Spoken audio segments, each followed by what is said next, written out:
Okay, so wanted to get everyone together today to talk about how we think channels should work in OLM v1. Or honestly, like I think we can, I don't know, maybe a lot of people balk at this, but it's like maybe there should be just a totally different idea.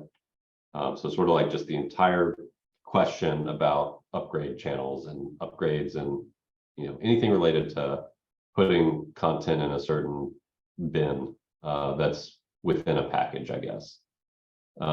So context, if you look at OLM v0, we've got this notion, this sort of hierarchy of packages, channels, and bundles.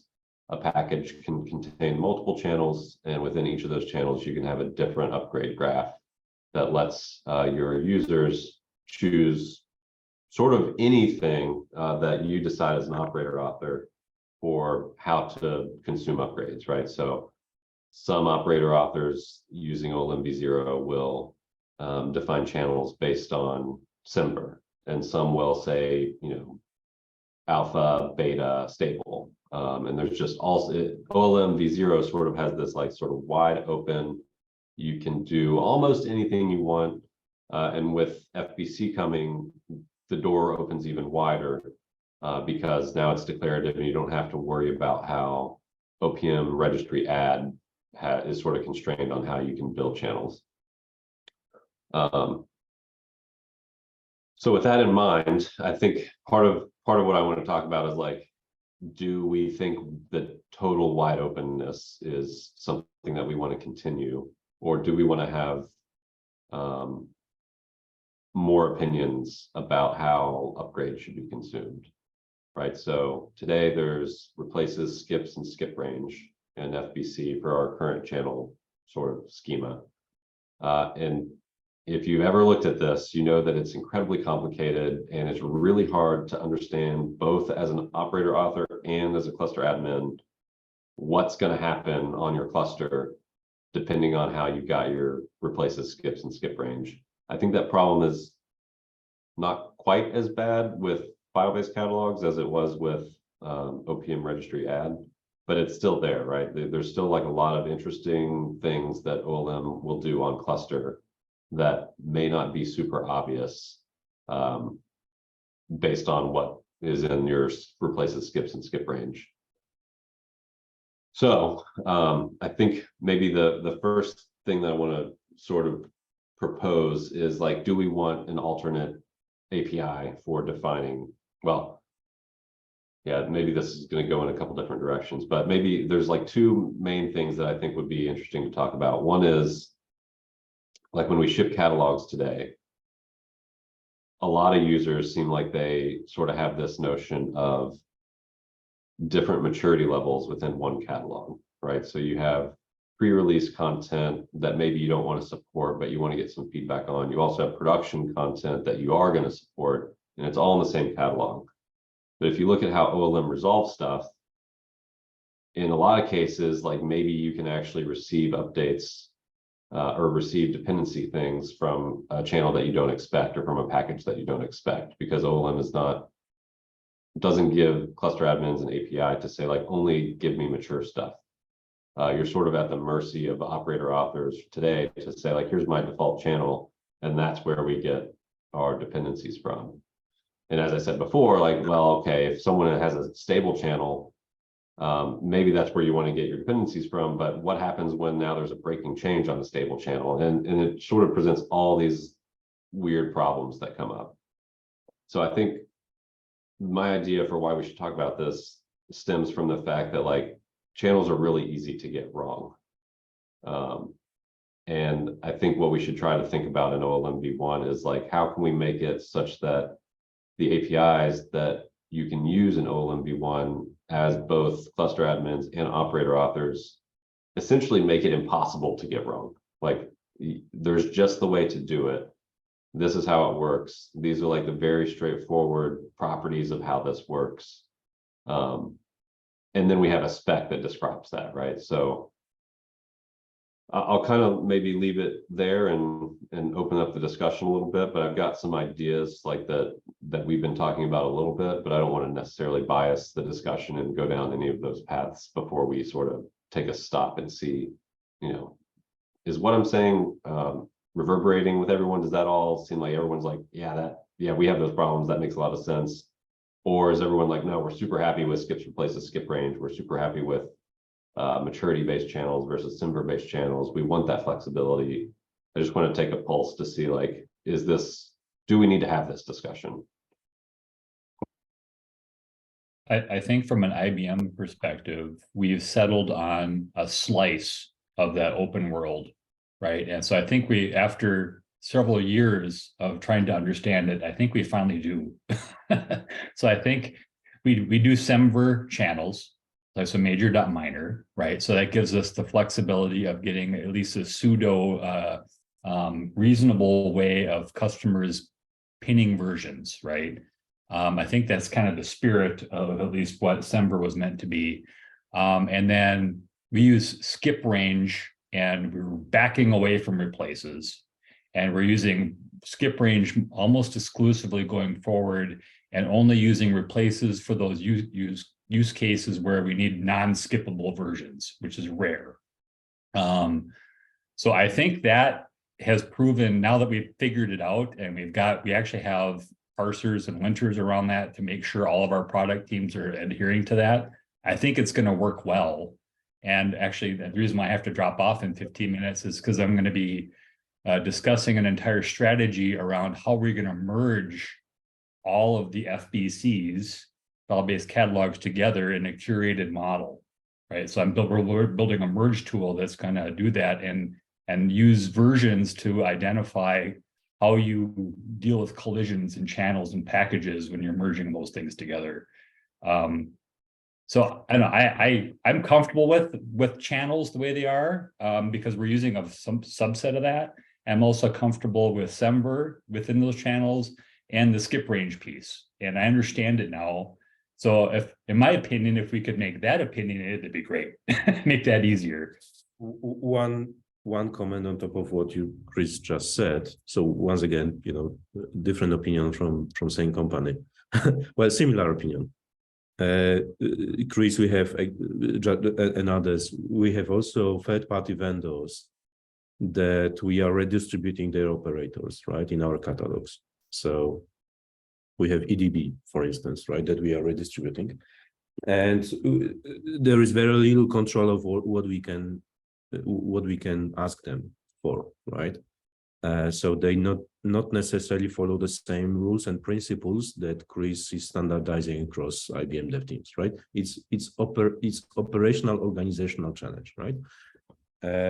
It doesn't negate too much of what Chris said, but I think what I'm trying to say is that there shall be some allowance of the scenarios where some vendors for good reasons identify them, decided that channels that do not necessarily represent some version, or they have, they would appreciate the flexibility of having quote unquote stable and early or alpha channels. But then I guess that the discussion actually shall not be about the channels, but actually what the operator versions, right? And how the upgrades are happening between operator versions, not necessarily upgrades between channels, right? So the operator versions and channels are related, but should not be perhaps tightly related, right? That's my main point. Yeah, and so I was talking with Tony a few days ago, and the thing that sort of came out that I think was the clearest way to think about channels in my head was anyone who adds, like OLM supports automatic upgrades, right? So within a channel.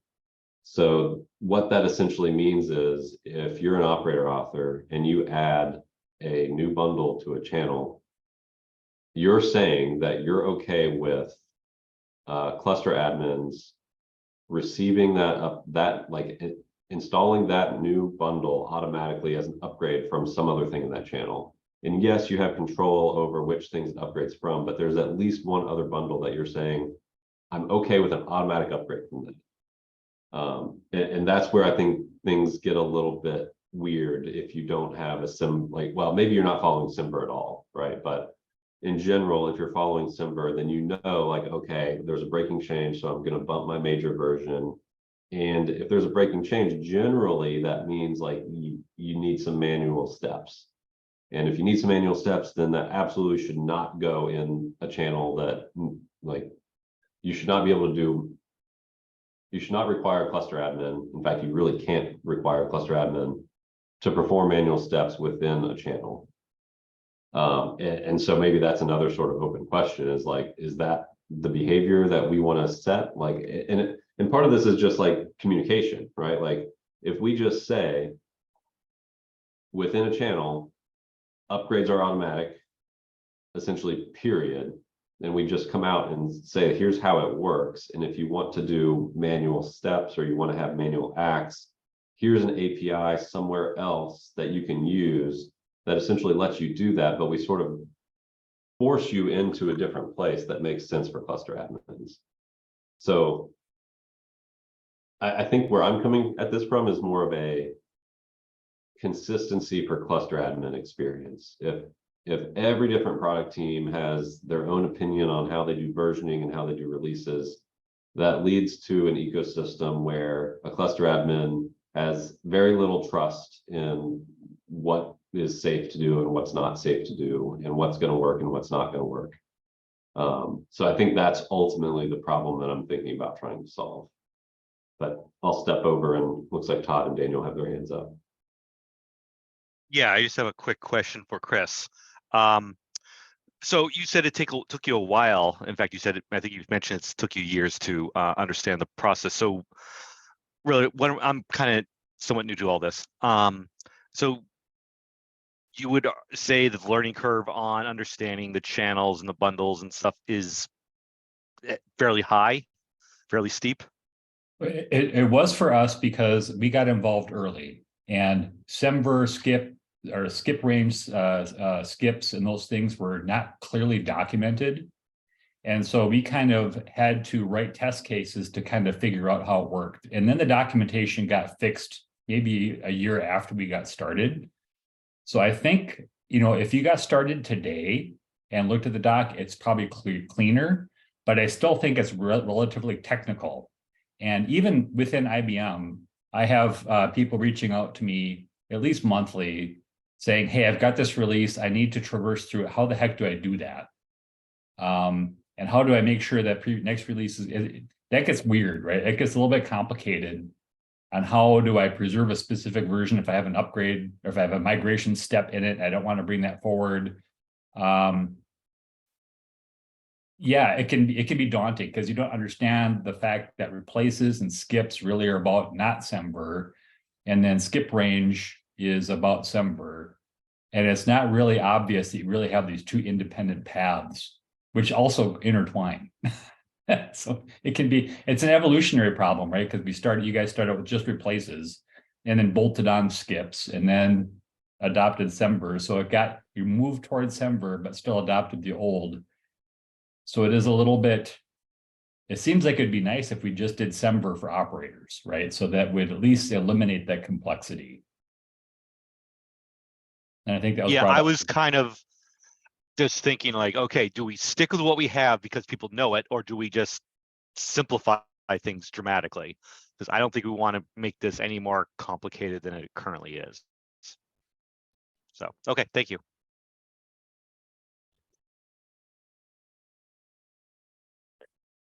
Yeah, quick take on my side. So I completely hear, Joe, what you described in terms of the confusion and the UX issues. So I think there are two kind of separate activity streams that should come out of this discussion. First is skip range and replaces. These are organically grown controls that are super hard to understand for anyone who's just starting out here, right? So I think it's hard to understand for someone new to this that this is actually about drawing a graph, right? If we would be able to give them like an IDE with a visual editor to drag and drop graphs and edges into a screen and make it look like they want, this would be a much more user-friendly interface, right? So like you obviously need to have a text-based equivalent, but I think if we want to have people think through graphs instead of a linear sequence of versions like any other package manager does today, and that's where most people are coming from, and that's what most people are referring to when they try to make analogies and comparisons to wrap the head around easier. We need to have something that's more approachable, right? So I think there are a couple of other things out there, like the Cincinnati API with tombstones and whatnot, and other projects that have looked at this. So I think that goes into the catalog templating area, where with Firebase catalogs, we have an opportunity to get out of this whole skips and skips replaces business, at least for the maintainer facing side entirely. So that would be cool if we could make progress on that and have more discussion around that. The other thing is, what are channels, right? So channels in enterprise are, I think, relatively new, right? So we know channels from our browser, from our Zoom client here, where we basically say, I can control at which cadence I get updates and which quality, right? And that's essentially like how we consumers know it, right? You switch to the preview or unstable channel of your software to get a little bit farther ahead of where others are. So I don't think this is how this is used in the business context, because again, this is somewhat very new to businesses. And even this description that you just gave, that anything in a channel should be upgradable, at least in theory, is kind of not really something that we have either communicated yet well enough or is really adhered to. There is this in-between world where, yes, there is an update, but also it's not totally automatic, right? So sometimes you update your browser and the next moment you launch it, there's a pop-up saying, hey, here's a new piece of functionality that I need you to kind of set up real quick, or here's something that I wanted to tell you about how I reorganized your bookmarks, and that kind of stuff, right? So there is this kind of acknowledgement phase, I think, that users sometimes need to have when a larger, still compatible, but still somewhat visible change happened, to not surprise them. So like the thing that we don't want for enterprise users is an element of surprise when it comes to updates, because that will only have one consequence, which is I'm going to disable all updates and I'm going to update way less. And that's kind of the opposite of where we want to go with making people update more and more confidently. So I think we need to look at channels in this sense. What does it mean for the enterprise user? Be really clear about that, and then make it so that all our docs and tooling carries the same vision, versus just saying, oh, here are an arbitrarily named amount of buckets that you can throw your stuff in, and you can name it bacon and tomato. You can also name it stable, or you can name it stable 1.x and so on. We kind of reused the free naming for a bunch of stuff in the past, and it was kind of an escape hatch for us to say, oh, well, just put it in another channel, right? And then it'll all make sense. But the real description of why do we even have channels in the first place? Why are we not like RPM or Helm, where nothing's in the channel, but it's a repository and that's where you get your updates from, right? So I think that's the clarity we're currently lacking, and that would be the other activity stream. That would be really awesome if you could come out with some more informed decision guidance and better consensus of what we want it to be. So Daniel, just to kind of jump on this. So in your opinion, do you think that channels are absolutely vital to be successful in V1? Or do you think that moving to a Semver thing is like a reasonable thing to do? I think channels are still very useful, right? Because it allows you to divide the streams into stuff that actually belongs together. Let's look at a world where we don't have channels, right? So if you don't have channels, everything is kind of in one sort of bunched up namespace, and it's probably not a graph anymore. It's probably like a bunch of graphs. And you know, some points are dead ends and some are not, and it's like super hard to even paint this out in the picture, right? And then it also robs someone from the ability to release something earlier to the same audience, but to a selective sub persona, if you will, right? So not having the ability to have a preview channel anymore, or a channel that you know, denotes some sort of version line of your of your software that's maybe not compatible anymore with another version line, and there will never be a migration path, or there's only one bigger jump. So cross-channel updates. I think with the maturity that we see out there when it comes to API evolution and API maturity and people making API changes, I don't think we would do ourselves a favor if we completely get rid of the channel concept at all. But we may need to build some stuff that makes less channels necessary, right? So one use case I remember for channels is we don't want people to jump automatically from one minor version line to another, right? They always want to be on 1.1x, and then they want to stay on that, even if 1.2x is already out there and it's potentially upgradable. But because there's no other way to do this today, they had two channels, right? And this kind of explodes when you think about, oh, there needs to be a preview and a fast and a candidate channel for each of these minor version lines as well. So you have a lot of channels. So I think what we could do is look at a channel definition that has a couple of more features in it, like the ability to say, yep, this is an update, but it's never automatic, or it requires a user acknowledgement before I proceed. This will reduce the amount of channels, right? So that's my 2 cents on this.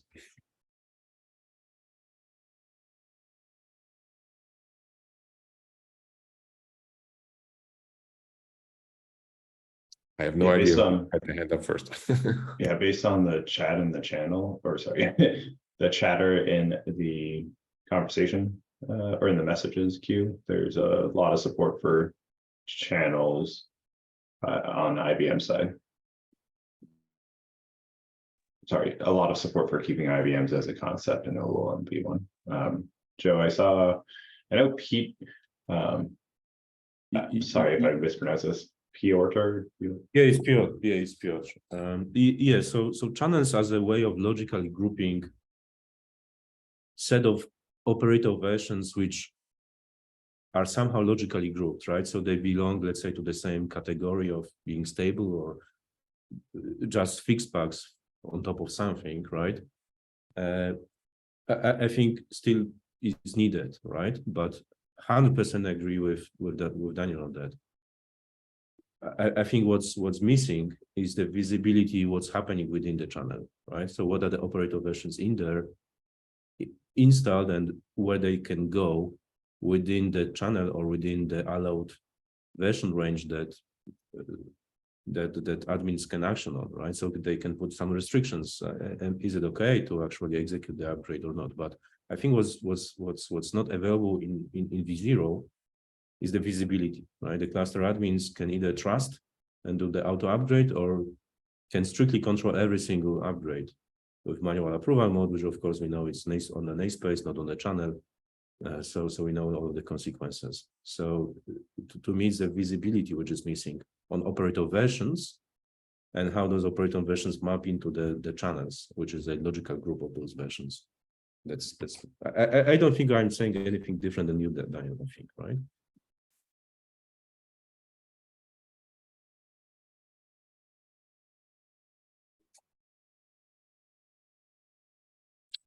So yeah, I don't.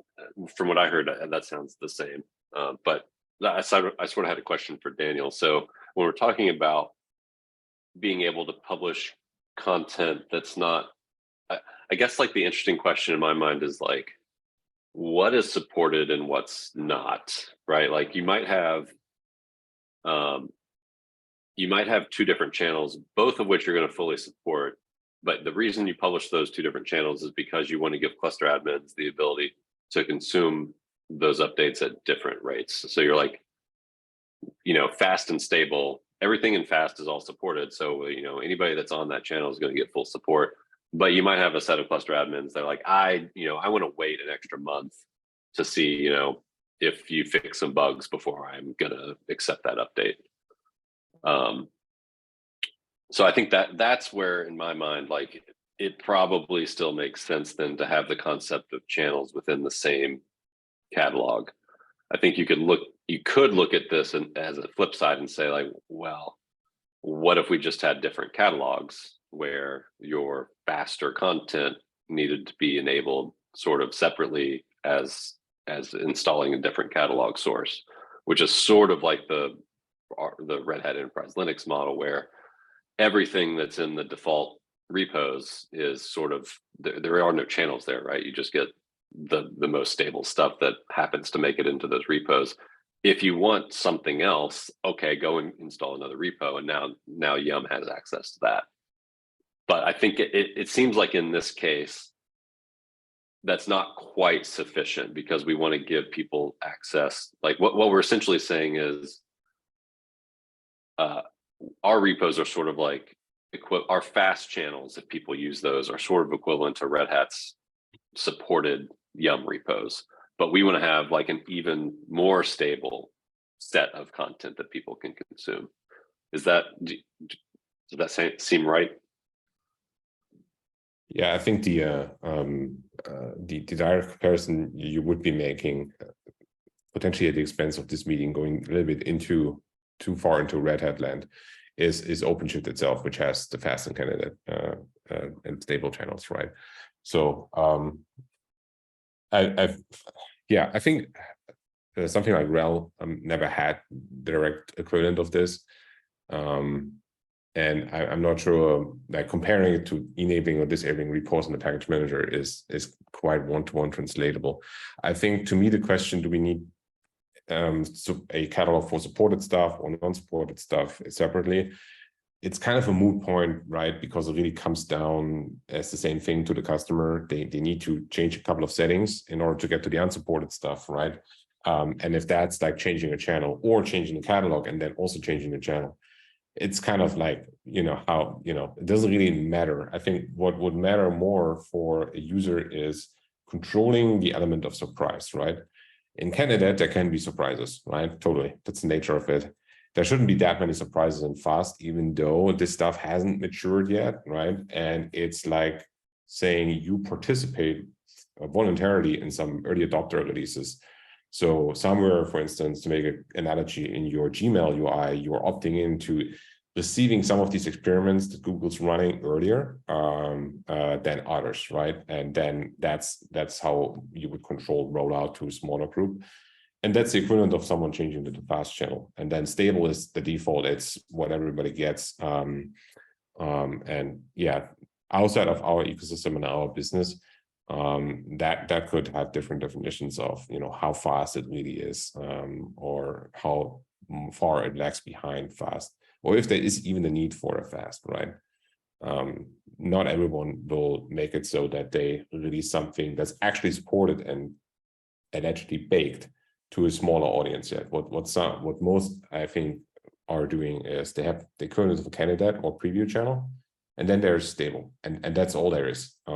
So that's I think the more common pattern, at least from what I see.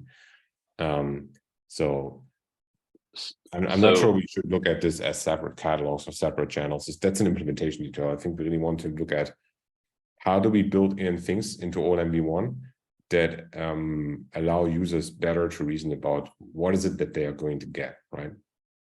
Yeah, and maybe that leads into my next question, which is like, do we feel like this gets back to my like automatic upgrade? Should there be migration steps within a channel?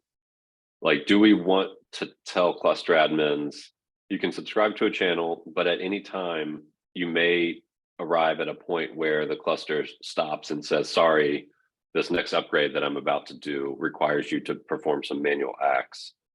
Or do we want a system where if you're on a channel, that'll always receive automatic updates, you never have to act, and if you do want to receive something that requires an act, that requires you to go and say, I want a different channel, which might come with an act. Like, I guess the difference is, from the element of surprise standpoint, changing a channel from a cluster admin perspective, changing a channel, like, okay, yeah, I just did something, and now the cluster is telling me, oh, well, because you just did that thing, now here's another thing you need to do, versus I'm sort of passively receiving updates, but all of a sudden now, like, I can't because there's this migration step that needs to happen. I guess what I want to avoid is a situation where an operator team says like, oh yeah, okay, I'll use this act thing. Here's like a 50-page migration that you have to follow and do everything just perfectly to receive this update to continue going on this channel. Which maybe that won't happen, but I think there's a 100% chance that there will, if we do come up with this system where you can have acts within a channel upgrade, there will be cases where that act from a cluster admin's perspective is too onerous and they have a bad experience. True. I agree. So maybe it's worth taking a step back at like the channel definition itself, right? So never be surprised by something that comes in the channel, and always be able to update by what's in the channel. That's there are two groups for which this has implications, right? The first is the group that sits in front of the console and has the interaction in front of them, right? And they are willing. They are going to say, okay, I'm going to apply this right now. And then there are the groups who have staging environments and GitOps things, which test these things out anyway in a staging environment. So they are never going to make a ad hoc decision about this stuff. It's always planned. So I think for the first group, something like this ACK thing is very user-friendly, because this is more to the consumerist type of user, right? The one, using your browser and you decided on your own to use this browser, and so you are responsible for the update path of this thing and not your enterprise IT admin or some other person. So in order to make your life easier and not have you have a second computer next to it that runs a new version of the browser, there are these additional features, right, that make it easier in an interactive session. I think the second group for us is for the target audience of OLM is larger, which is a group that's rather averse to changes, only tests changes up front, and wants to have a lot of assurances about those. So whether or not these have actually visual acts or not is not really important, because they're going to act it anyway in a staging environment and see how it actually performs. And only if it does work there, they will want to declaratively updated in production as well, where the whole act thing becomes more complicated, right? As well. So I think we need to kind of look at this world too and see, is an act needed for legal reasons, for instance, to confirm with a new license, for instance, or is it needed to remove an element of surprise that's not always a surprise, because you've already seen it in staging, right? You don't want to see acts in hundreds of your clusters when you're going to update them to a new operator version.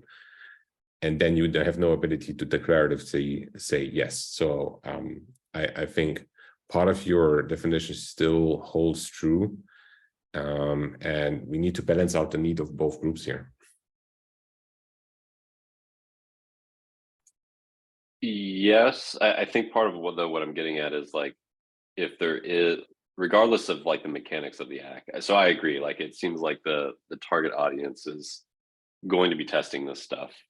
But if an operator author says, here's your migration steps, perform them, and there's 50 of them, you're going to do that on your staging cluster and see that it works. And then you're going to have to also do that on your production cluster. And if it's all within the same channel, and you've got 20 operators installed, and there's interactions between them, and it could be that every single time anything needs an update, there's a big migration that you have to do. And it was no fault of your own. You tried to consume a stable channel, but it just so happens that all the operator authors took advantage of the fact that there's this intra-channel ACK API. And now all of a sudden operator authors are able to make cluster admins' lives more onerous, even if they've already tested and are confident in what that upgrade is going to be, right? Like they still have to do all of those extra steps. Yeah. So you are afraid of misuse and abuse of this, and it being an excuse to actually make your operator do the migration properly.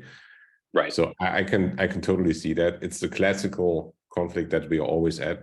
Do we try to go head through the wall and educate everyone how to do it correctly, or do we meet people where they are? Because what you described, that not to the full degree, but people are in that world where they need these acts where they really want to tell the user, hey, we actually migrated that underlying database. It might take a while to start back up, or you might want to consult documentation on how to adjust your backup procedures or whatever else, right? That people are there today on both sides, on the user side as well as on the operator developer side. So I don't think we should discount that completely. In an ideal world, yes, there would never be the need for an act for something in a channel because the operator has enough maturity to take the ambiguity out of the situation.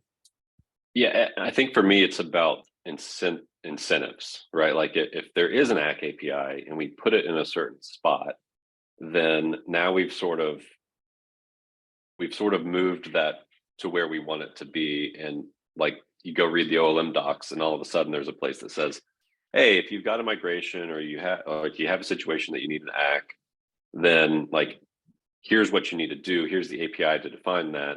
And now we sort of have a little bit of control over it. So I guess it doesn't really matter. Maybe what we're saying is like, yeah, we're going to have that. We just need to figure out where the right place is in the design and the architecture of like what that UX is going to be for a cluster admin. So just to quickly summarize this whole conversation, I'm having a hard time taking the notes on this one just because there's a lot to kind of digest. But basically what we're getting at is that we acknowledge that occasionally when you're moving from one version of an operator to another, there's a chance that you may need to, the cluster admin may need to perform some manual step. The issue is that we have basically some personas where like we have a very involved cluster admin where they actually see this ACK, they've only got a handful of operators, maybe they even have many operators on their cluster, but they like are involved enough on that cluster to be like, hey, here's some acknowledgements. Oh, I gotta actually upgrade this thing manually. All right, I'll do it, kick it off. I get to the next version. But then we have this other cluster admin persona where they're more removed, right? Like they think of clusters on the scale of thousands of different instances each that they have to support. And in those instances, having this acknowledgement where it's like, hey, you have to do this manual thing, that's a very disruptive action. And like their workaround is to try this on a staging environment, make sure it works one time, and then just probably write some script to do this at scale. But that's like, that whole process doesn't seem really tenable. And so what Joe is trying to avoid is a scenario where, or what Joe is trying to provide is basically a way for the person subscribing to the operator to basically say, I don't want any disruptive acts to pop up once I install this thing, because if it does, I'm going to be like, it's just going to introduce too much overhead for me. Is that a good summary of like what we're like the issue we're discussing and the major personas and what we're trying to avoid? Is there anything I'm missing? Joe, do you? I think so. And just to reiterate, I think my main point is it's about the incentives for the operator authors to do the thing that's going to be the most beneficial for cluster admins. So the comment I just made in the chat is essentially like, if we say that channels must always be upgradable without and like automatically without an ACK, without any human intervention, but if you like, there is the escape hatch. If you need a human to do a migration, here's where you do it. Then now all of a sudden there's this business decision for that operator product team that says, okay, are we willing to make our customers go through a channel change so that they can receive this, so that, because we're forcing this migration on them, or are we willing to do the extra work such that they can receive this upgrade automatically? Like that's sort of where I'm trying to push the conversation is like, we need to put incentives on the operator products to make the lives of cluster admins easier. And if we build APIs that lets them sort of get out of jail free cards whenever they make a mistake, then we just make cluster admin lives harder. And I think that's what we want to try to avoid. Well, but cluster admins eventually it's a matter of trust, right? So cluster admins operate based on the trust of the code that vendors deliver to them, right? And it's in the best interest of vendors not to abuse and not to put too much work on cluster admins, right? So ourselves as a vendor, right? We care about upgrade experience, right? To put as little work on admins as possible. However, sometimes things happen, right? And having some controls to indicate to admins, hey, you need to pay extra attention this time will be really, really useful, right? But not necessarily always being used, right? Yeah, I think that's totally fair. I think what I've sort of seen from experience is that operator teams get themselves into a pickle or decide that they have a special versioning or upgrade process. And rather than trying to work with their customers to figure out what the right answer is, they come to OLM and say, hey, you need to support this other use case that I've got. It's absolutely mandatory that OLM has a way to solve this problem for me. And I also want to avoid that as well, which maybe that's more of a selfish desire, but I think that's where you've seen, like what Chris was saying earlier about this organic growth, right? Like the reason that we added skips and skip range is because a linear replaces chain didn't work for the way that teams wanted to deliver their stuff. And there might have been some other reasons of our own that we wanted to allow you to skip over different upgrade edges. But I think part of the problem is that if we can head off some, like we get all these one-off requirement requests that are sometimes really hard to say no to. So like, can we design a system that like gives everyone the escape patches they need and stick to our guns a little bit more and say like, if that's what you want to do, here's how you do it. Not, oh, if that's what you want to do, we don't have any solution for that. So now we have to go bolt something onto what we've got. And we're sort of sitting with that requirement in the context of exactly what they want. And now all of a sudden, like that thing is sort of this side thing that only makes sense in like an interesting context, but now it's part of the API and everyone sees it and we have to document it and that gets confusing. And that ball starts rolling and all of a sudden you've got 10 of these things and you end up with OLM v0 again. Maybe I'm a sky is falling sort of thing here, but I think it's really important that I think we need to be a little bit more thoughtful about how we're going to handle all of these one-off sorts of things in advance. And obviously we won't be able to think about everything, but I think with a lot of the OLM v0 experience, we've probably got a pretty good set of use cases for what we expect might happen with the way that product teams deliver their stuff. Yeah, the sky is falling off is not that far off considering how the OLM v0 looks like right now. We just talked about some of that constructs right now, right? Like skip range. But I just wanted to, I think we already talked about this, but I wasn't exactly sure if we talked about this explicitly. So I wanted to get some explicit same page sort of thing about this, which is, it seems like we've centered this discussion around having 3 channels, or the assumption that there are 3 channels, fast, stable, and preview.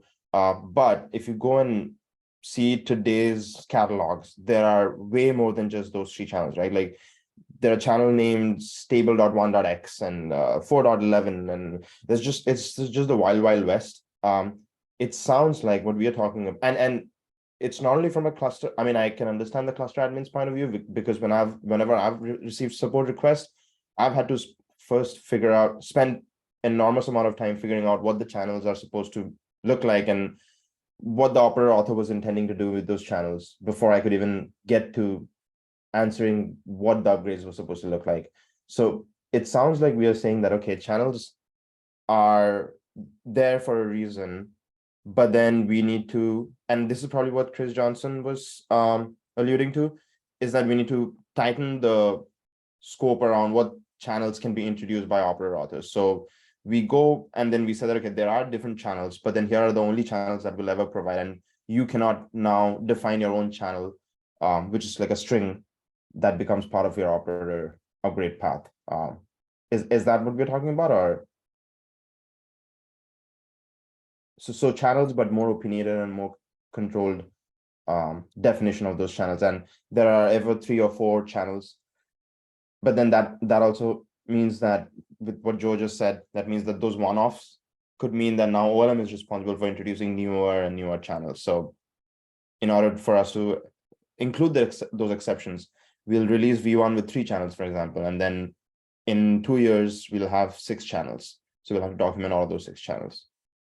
I have a quick comment in this space. And I think, so I agree with Onik that like, basically going down the path where we're like, these are the channels we support makes sense. I'm not entirely sold that we don't want to, like, we want to limit what the channels could be. I think what we really want to do is like, conceptually how I think of channels and FBC and everything right now is just as a property, right? Like in terms of this is a, you know, like just like you have SEM versioning, we can infer from that what the upgrade is. I could imagine that you have a property on the bundle that says like, this is the part of this channel, right? Like this is the fast one. And as long as you're using some like SEM versioning in that regard, like you can buy Semver with the channel and you get the guarantees about like the upgrade there. And that's kind of like how I've been conceptually envisioning what we might want to do. But I think what we really want to do is just have the ability to be opinionated about channels within a catalog, if that makes sense. So making it so that within the Red Hat operators catalog, this is the, you know, we do the fast candidate and stable channels, right? Like I think those were the three that we do, and like making it so that you can't just create one-off channels in that catalog seems like the right level of granular control, because there could very well be some other company that has some established channel naming structure that they want to adhere to. And then they may want to do their own one-off thing, I could imagine.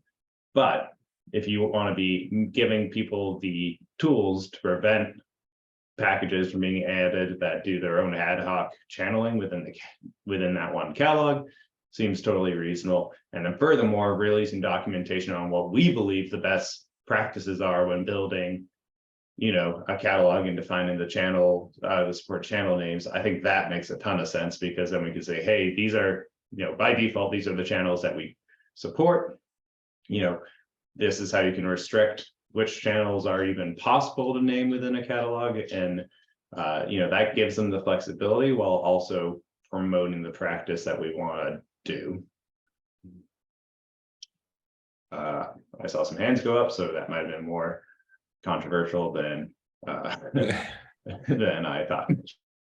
Mine is definitely not controversial, but I think to Joe's earlier point, and also Anik, yes, the organic growth was there and the complexity was there, but I think the reason why we got there is that we had very, very hard-headed opinions about all this stuff in the first place. So remember when all this started, we didn't even have skips and skip ranges. These things were added later because we were living in a future where everybody exactly does the update graph how we wanted it, which is there is one exact predecessor and one exact successor, right? And that's how it goes. It only goes forward, and there's exactly one line to the top, and all you ever wanted is the latest and greatest, right? So I think we failed very hard with that approach when confronted with reality, right? And we started to little by little back off and kind of make it more approachable to where people really are. And I think this is the lesson learned, right? Not that we can't have a system that has escape hatches, but that we had a way too stringent vision of how updates should be delivered and how people wanted to deliver updates. It turns out most people don't care about graphs at all. They like December system. For them, December system that they know and love from other package managers is enough.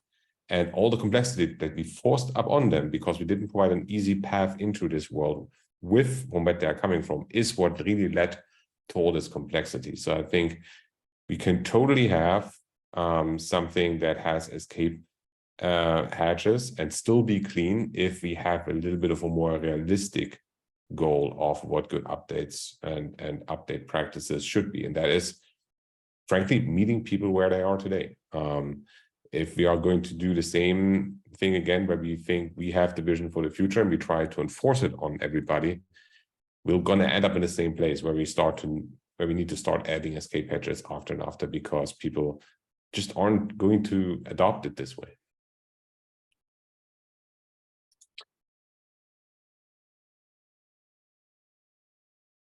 Oh, I don't know if Joe has thoughts on No, that. go for it.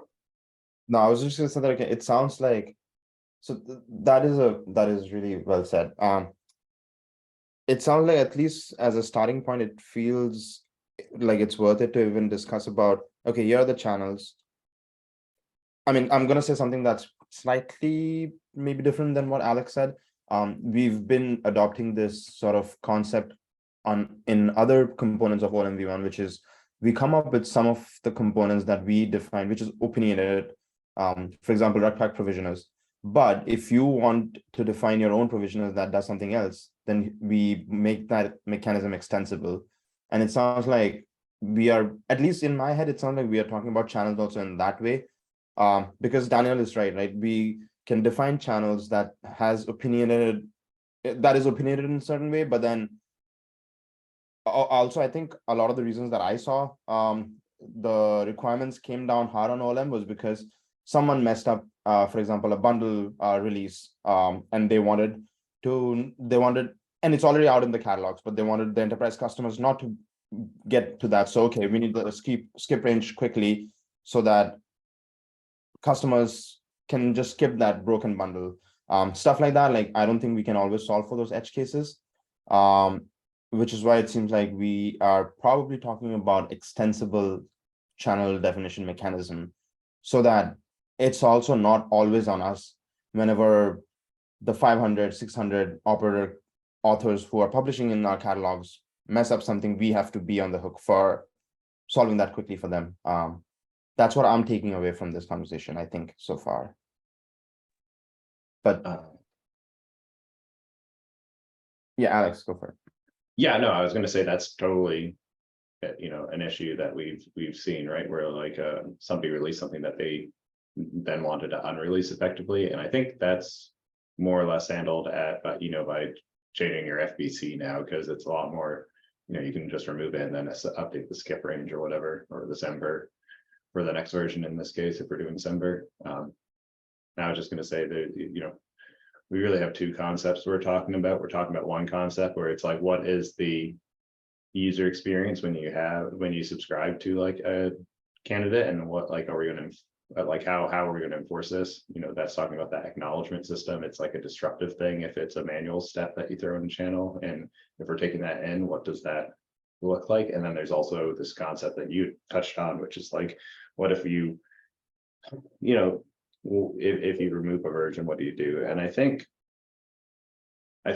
we can separate those two, just because with the FBC we can literally, the operator author seems to have a lot more of an ability to kind of just like, oh, that thing never existed, and if it did exist, you could upgrade from it. So that's like solved at the FBC level pretty extensively there.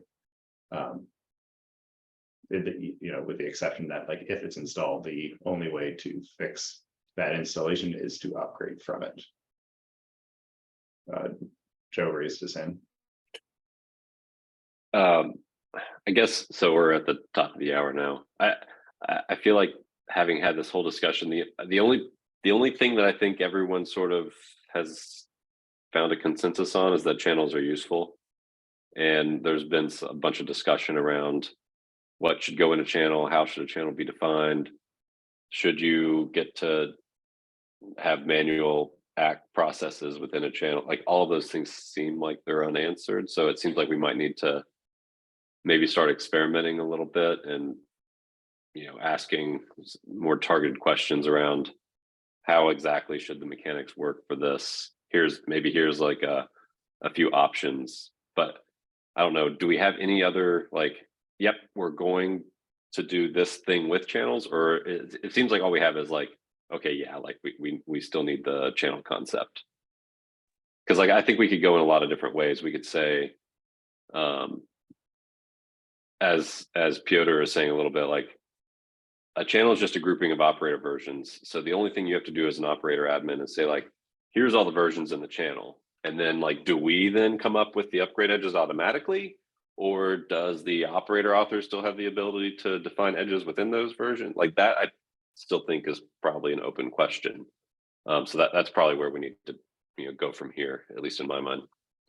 Yeah, I would agree. That's just real quick, that's one thing we need to clarify. The other thing we should not forget about is there is a business value to X and also cross-channel update paths and suggestions. So I think these should also be discussed. They add more semantics to channels. and they've come up previously with RFPs. So Yeah, cross channels are definitely a big thing that I've seen a ton too. People request, right? Or like even just have the ability for people to know, like, hey, there's a cross channel update available, right? Like some way to know that there is an upgrade exists, even if it isn't within the existing channel. And this kind of ties to something. This is a little more Debbie than probably high level discussions that we've been, talking about here.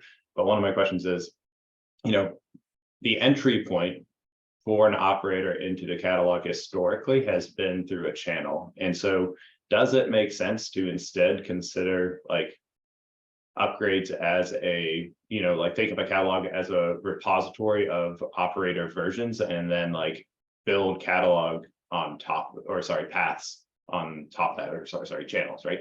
Building channels on top of that, where it's like, hey, there's a big repository of stuff that could be installed. If you subscribe to semantic versioning, we just know to look at the SEM version on the operator. And then like, if you want to subscribe to channels, that would be like another property that you consider in this pool of stuff that could be installed. And the reason I ask that is because it may influence how we want to actually design OLM. Because if we think of channels as a property that you add on to this pool of stuff, it becomes, like the next steps become a bit clearer in terms of how we would want to implement this, because it would be, hey, there's a pool of upgrades that are available. Let's think about semantic versioning first. We can get a couple quick wins in that space where we just do semantic versioning as like, that's the source of truth for upgrading stuff. And then when we start moving into this, like a channel would just be the next thing we develop, and it allows us to more fully flesh out what that user experience is going to look like when we finally start saying, okay, these are channels. This is how you have acknowledgements within those channels and stuff like that. I'm just like, conceptually, does it make sense to think about this as a catalog as a pool of stuff and then build catalogs on or channels on top of it? And that's more of a question directed at people who have been in this space. So Anik and Joe.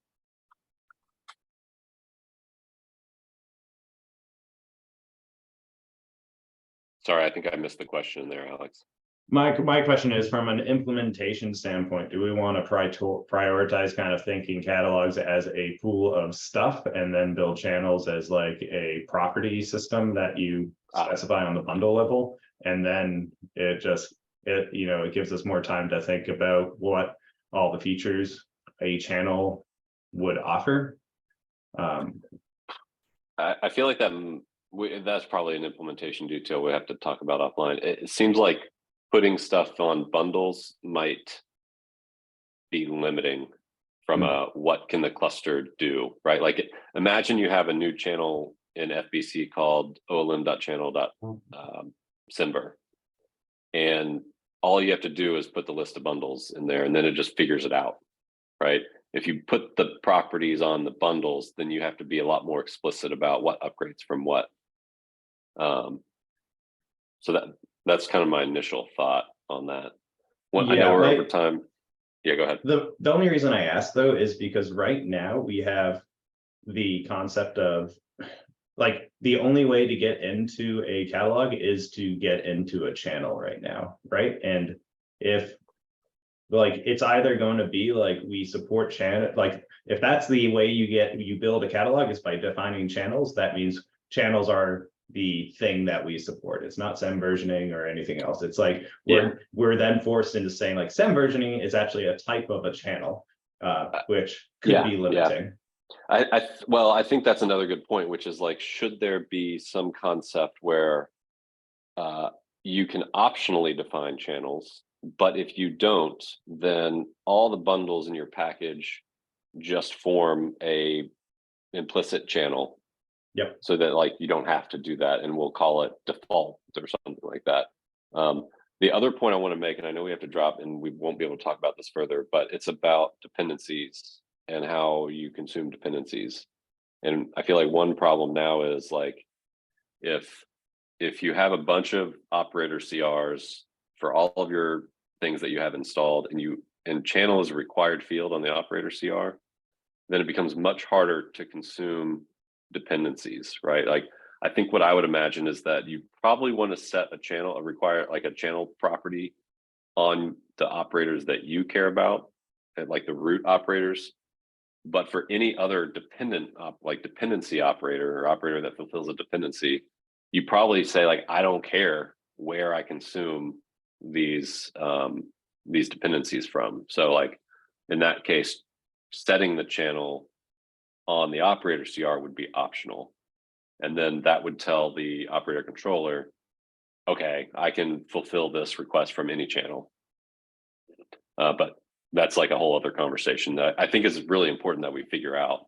And that sort of gets to Daniel's point about like getting rid of default channels potentially. So I think, yeah, that's just yet another thing to figure out here. Yeah, I think all of these are really close, like tightly coupled together, right? It's pretty, it really goes like you were talking with dependency stuff. If we're forcing people into channels, it's hard to define a dependency without specifying some channel in that case, right?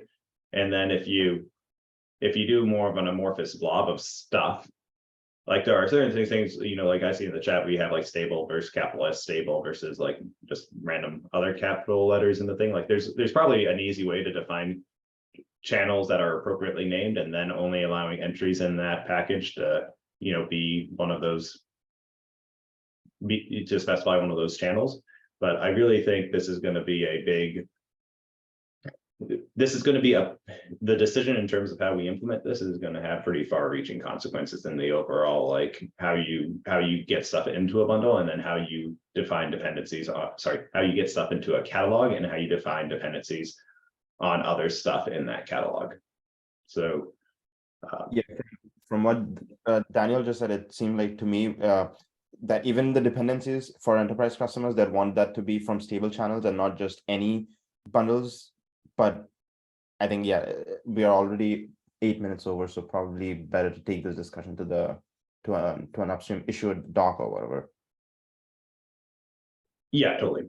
Okay, I don't think we're going to flush it out on this call. I just wanted to introduce that point and explain why I think it's important. Thanks for keeping us on point though, Anik. And unless anybody has anything else they want to add, I'm going to conclude the meeting. All right, well, thank you for the lively discussion, everyone. I will see you all next Tuesday at our working group meeting. Thank you. Thanks, everyone.